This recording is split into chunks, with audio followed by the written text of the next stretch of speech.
รียบអង្គរ Remix ทั่วលោក Intro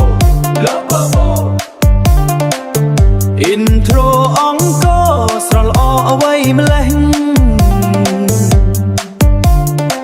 សៀមរាបអង្គរស្រលអអ្វីម្លេះគ្រប់ជាតិសាសមកទីនេះគ្រប់ជាតិសាសមកទីនេះ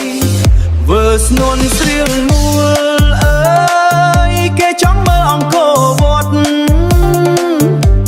ភ្ញៀវទេសចរគ្រប់រូបសរសើរមិនដាច់ពីមាត់ភ្ញៀវទេសចរគ្រប់រូបសើរមិនដាច់ពីជាតិនិងអភិវឌ្ឍប្រទីមាត់ព្រែកោរស្ទីលដត់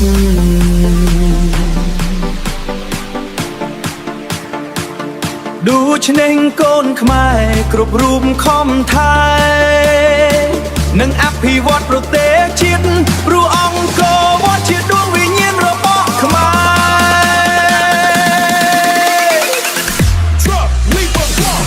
សូមដឹងគុណដល់វីរៈគុណរបស់ដូនតាដែលលោកខំរក្សាទុកឲ្យកូនចៅជំនាន់ក្រោយពួកយើងកុំនាំគ្នាកូនតារបស់ដូនតាទុកឲ្យហើយត្រូវតែរក្សា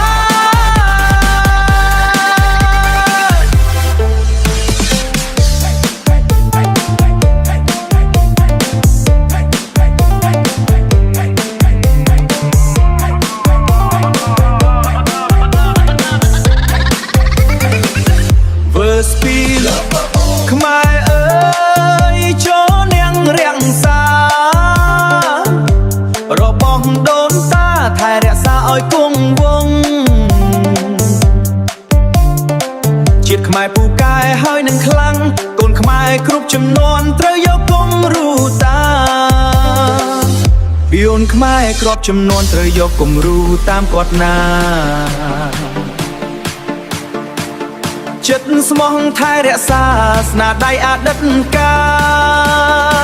លសៀមរាបអង្គរស្រលអអ្វីម្លេះភ្ញៀវទេសចរមើលរំលែងនឹងសុខចិត្តក្នុងចិត្តនិងក្នុងវិញ្ញាណខ្មែរ